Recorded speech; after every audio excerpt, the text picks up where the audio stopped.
বন্ধুরা, আমার হাতে যে ডিজে পার্ক লাইটটি আছে, এই ডিজে পার্ক লাইটটি খারাপ। লাইন দিলেও লাইটটি জ্বলছে না।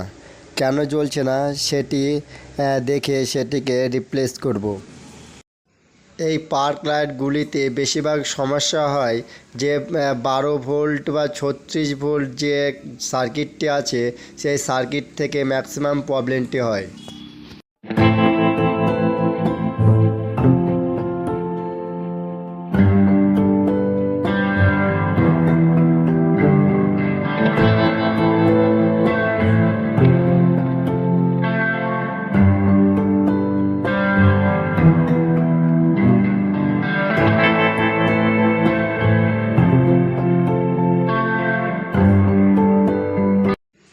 এই সার্কিটগুলি থেকে 12 ভোল্ট আর 36 ভোল্ট দুটোই বার হয়। 12 ভোল্টে এই যে ফ্যানটি আছে না, কুলিং ফ্যান, এই ফ্যানের জন্য 12 ভোল্ট বার হয়, আর 36 ভোল্ট বার হয় ওই লাইটটির জন্য। এই সার্কিটে 12 ভোল্ট আর 36 ভোল্ট যেখান দিয়ে বার হয়েছে, সেই পিনে আমি লাইনটি শর্ট আছে কিনা মাল্টিমিটারে বাজারে দিয়ে দেখব।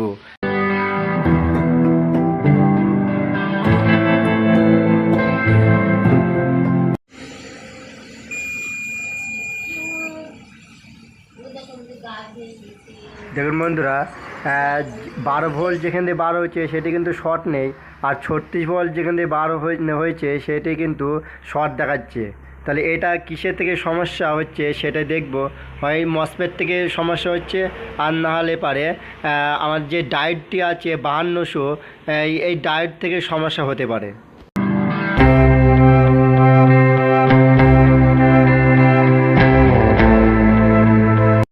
বন্ধুরা, ট্রান্সফরমারটি দেখবো ট্রান্সফরমারটি ঠিক আছে কিনা।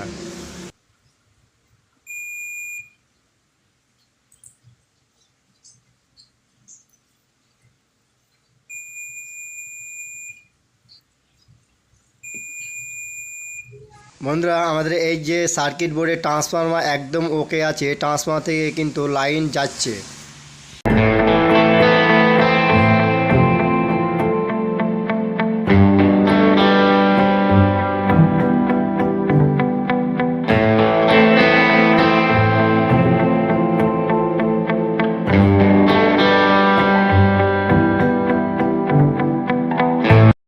এখন আমরা টেস্ট করব এই যে 5200 যে ডায়োড আছে, সেই ডায়োডটি খারাপ আছে কিনা। খারাপ থাকলে কিন্তু শর্ট দেখাবে। বন্ধুরা, আমাদের 5200 যে ডায়োডটি আছে সেই ডায়োডটি শর্ট আছে, সেই ডায়োডটি খুলবো। আমার হচ্ছে দুটোই শর্ট আছে, না খোলা পর্যন্ত বোঝা যাবে না কটি ডায়োড শর্ট আছে, কিন্তু কনফার্ম ডায়োড শর্ট আছে।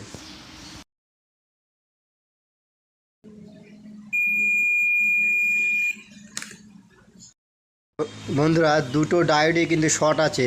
এই ডায়োড দুটো চেঞ্জ করলে কিন্তু সমস্যার সমাধান হয়ে যেতে পারে। বন্ধুরা, যদি মসফেট শর্ট হতো তাহলে কিন্তু আমার এই সার্কিট বোর্ডে যে ফিউজটি আছে না, সেই ফিউজটি উড়ে যেত। ডায়োড শর্ট আছে বলে সেজন্য 12 ভোল্টে লাইন পাচ্ছিলাম, কিন্তু 36 ভোল্টে লাইন পাচ্ছিলাম না। ওই জন্য মসফেট শর্ট হলে ফার্স্ট যেত হচ্ছে যে এই বোর্ডের যে ফিউজটি আছে সে ফিউজটি চলে যেত, কিন্তু যেহেতু ফিউজ যায়নি সেহেতু মসফেট কিন্তু ঠিক আছে। এই 5200 দুটি ডায়োড নেব। এই দুটি ডায়োডই আমি যেদিকে যেদিকে মার্কিং করা আছে সেদিকে হচ্ছে ডায়োডের প্লাসের দিকটা যাবে, প্লাস, অথবা যে দিকটা হচ্ছে সাদা ডায়োডের সেদিকটা হচ্ছে প্লাস, সেদিকটা হচ্ছে যে মার্কিং যেদিকে করা আছে সেদিকটা যাবে।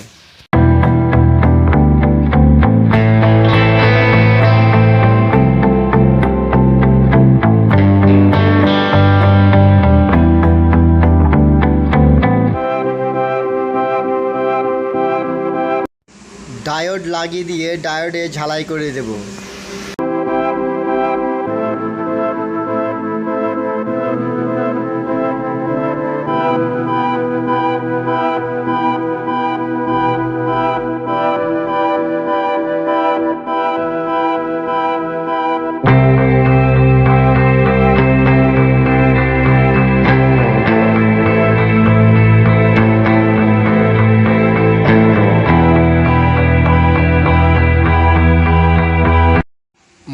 মসপেটে যে ঝালাইগুলি আছে 3টে পোলের, সেই ঝালাইগুলি কিন্তু অল্প অল্প ছাড়া ছাড়া লাগছে। সেই জন্য আমি এই মসপেটের গোড়ায় ঝালাই করে দিচ্ছি রাং দিয়ে ভালো করে।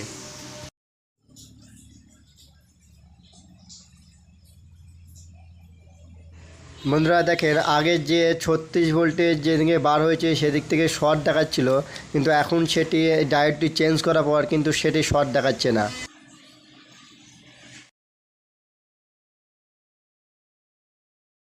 36 ভোল্টের লাইটের আর 12 ভোল্টের ফ্যানের আর এসি যেটি ঢুকছে সেই পয়েন্টগুলি সম্পূর্ণ লাগিয়ে দেব। দিয়ে এই লাইটের সাথে এই সার্কিটটি সেটিং করে লাইটটি সেটিং করে টেস্ট করব।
বন্ধুরা, আমাদের এই লাইটটি সম্পূর্ণ ঠিক হয়ে গেছে। দেখুন লাইটটি জ্বলছে।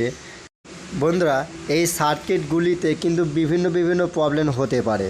এটি যেমন প্রবলেম হয়েছে ডায়োড থেকে, তেমনভাবে কিন্তু ট্রান্সফর্মার থেকেও প্রবলেম হতে পারে, মসফেট থেকেও প্রবলেম হতে পারে। সেটি কিন্তু কি প্রবলেম হয়েছে সেটি কিন্তু ভালো করে চেক করে তারপরে কিন্তু সারাবেন। কিন্তু আপনার যদি ডায়োড থেকে সমস্যা হয়, কিন্তু ডায়োডে যখন এই মাল্টিমিটার বাজার দিয়ে টেস্ট করবেন তখন দেখবেন যে ডায়োডটি শর্ট থাকলে বাজারটি বাজবে মাল্টিমিটারের। মসফেট থেকে যদি প্রবলেম হয়, মসফেটটি যদি শর্ট হয়, তাহলে পারে কিন্তু মসফেটের আগে যে লাইন ঢুকছে যেটি 220 ভোল্ট, যেখানে হচ্ছে ফিউজ আছে, সেই ফিউজটা আগে প্রথমে চেক করবেন। যদি ফিউজ ওড়ে তাহলে কিন্তু কনফার্ম কিন্তু মসফেট উড়বে।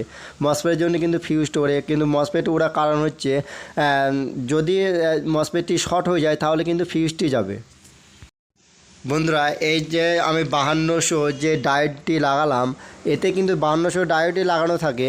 আপনার যদি 5408 যদি ডায়োড লাগান কিন্তু হবে না, 5200 ডায়োডই লাগবে, নাহলে কিন্তু চলবে না। কিছুক্ষণ চলবে দিয়ে তারপর বন্ধ হয়ে যাবে। বন্ধুরা, ভিডিওটি ভালো লাগে লাইক কমেন্ট শেয়ার সাবস্ক্রাইব করবেন।